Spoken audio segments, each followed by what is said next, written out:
ఏలూరు జిల్లాలో selfie video తీవ్ర కలకలం రేపింది. గ్రామంలో ఎవరూ పలకరించకపోవడంతో కనకరావు కుటుంబం మనస్తాపానికి గురైంది. ఆత్మహత్య చేసుకునేందుకు వీరు రిలీజ్ చేసింది. కనకరావు కుటుంబ సభ్యుల కోసం పోలీసులు గాలిస్తున్నారు. సారా కేసులో కనకరావు అనే వ్యక్తి జైలుకు వెళ్ళొచ్చాడు. జైలు నుంచి బయటకు వచ్చాక గ్రామానికి వ్యక్తి వెళ్ళాడు.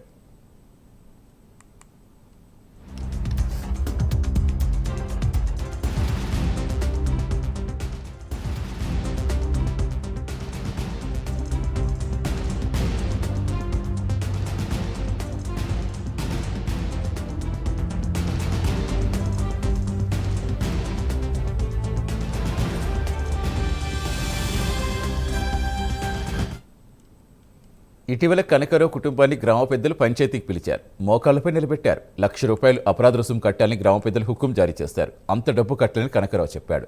కనకరావు కుటుంబ సభ్యులతో ఎవరూ మాట్లాడొద్దని గ్రామ పెద్దలు తీర్మానం చేశారు. కనకరావు కుటుంబాన్ని గ్రామం నుంచి వెలివేశామని ప్రతి ఇంటికి వెళ్లి చెప్పారు గ్రామస్తులు. తీవ్ర మనస్తాపానికి గురైన కనకరావు కుటుంబ సభ్యులు సెల్ఫీ వీడియో రిలీజ్ చేశారు.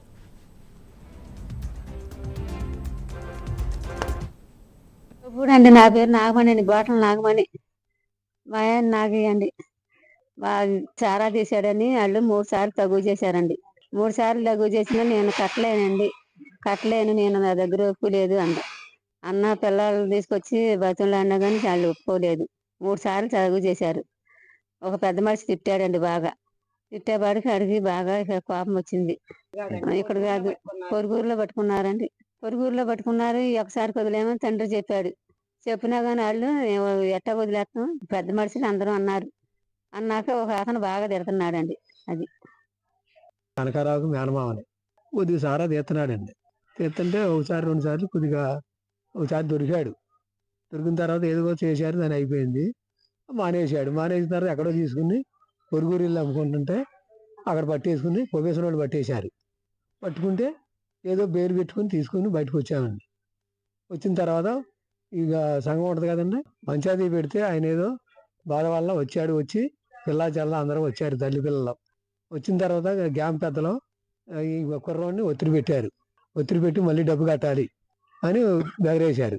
బెదిరేసిన తర్వాత నేను డబ్బు కట్టలేను, ఆ వల్ల కాదు అని ఉండాడండి. ఉన్న తర్వాత 6 రోజులు అయిపోయింది తగు. మళ్ళీ మొన్న పెట్టారండి 10 రోజుల నాడు. పెట్టిన తర్వాత మళ్ళీ పిల్లవాళ్ళు వేసుకుని వచ్చాడు. మళ్ళీ డబ్బు మాట అడిగారండి. అడిగిన తర్వాత ఎటోళ్ళు లేచిపోయారు, నా దగ్గర ఊపు లేదన్నారు. లేచిపోయిన తర్వాత వీడు మరి ఏమనుకున్నారో మొన్న పొద్దున ఇంటింటికి చెప్పించాడు గౌరేసులో. ఆడితో మాట్లాడితే 10,000 తప్పని మోకాళ్ళ మీద కూర్చోబెట్టారు. పిల్లవాళ్ళు కూకున్నారు సంఘంలో వచ్చి కూకున్నాడు, తప్పు అయిపోయిందని. అయిపోయిన తర్వాత దాన్ని కూడా మెప్పలేకపోయారు తల్లి పిల్లలు.